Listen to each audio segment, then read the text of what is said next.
ચૈતરભાઈ વસાવાને લઈને આ એક બહુ મોટા સમાચાર. ચૈતરભાઈ વસાવાની પત્ની એટલે શકુંતલાબેન વસાવા કે જેમને આજે ગુજરાત હાઈકોર્ટમાંથી એ બહુ મોટી રાહત મળી ગઈ.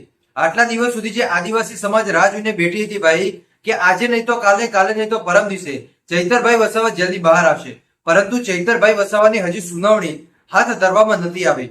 પરંતુ જે શકુંતલાબેન વસાવા હતા એમની સુનાવણી હાથ ધરવામાં આવી હતી. ત્યારે આજે રોજ 22 તારીખના દિવસે ચૈતરભાઈ વસાવાની પત્ની શકુંતલાબેન વસાવા એમની સાથે 4 જેટલા ખેડૂતો કે જેમને આજે જામીન મળી ગયા, આ લોકો કે જે આજે જેલ મુક્ત થઈ ગયા, 1 મહિના સુધી લગાતાર જેલની અંદર રહ્યા, પરંતુ આજે એમની સુનાવણી હાથ ધરવામાં આવી હતી.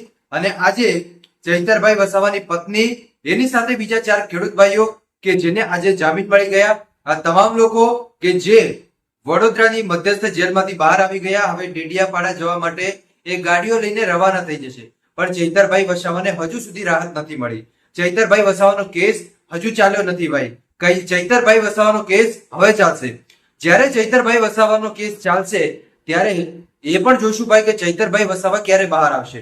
અત્યાર સુધી જ્યાં ખેડૂત ભાઈઓ હતા એમનો કેસ ચાલી રહ્યો હતો, શકુંતલાબેન વસાવા હતા એમનો પણ જ્યાં કેસ છે ચાલી રહ્યો હતો અને એમને આજે જામીન મળી ગયા. પણ આવનારા સમયની અંદર હવે કોનો કેસ ચાલશે તો કે ચૈતરભાઈ વસાવાનો. બીજા જેટલા ખેડૂત ભાઈઓ અંદર હજી પણ જેલમાં છે ભાઈ, એમની પણ સુનાવણી હાથ ધરવામાં આવશે. એ પણ જેલમાંથી મુક્ત થાય એ માટે એમના વકીલ પણ લગાતાર ને લગાતાર કોશિશ કરશે કે ગમે તેમ કરી અને એમને પણ જેલની બહાર નીકાળો.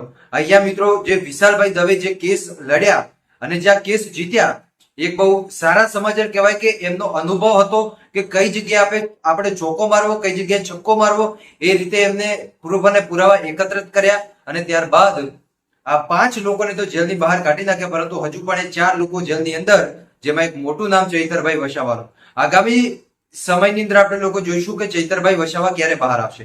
તમને શું લાગે કમેન્ટ કરીને જરૂર બતાવજો. મળીશું આપણે નવા વિડીયોમાં નવા ટોપિક સાથે. ત્યાં સુધી બધાને જય માતાજી, જય દ્વારકાધીશ. આગળ પણ આવવાનો સપોર્ટ કરતા રહેજો. ધન્યવાદ.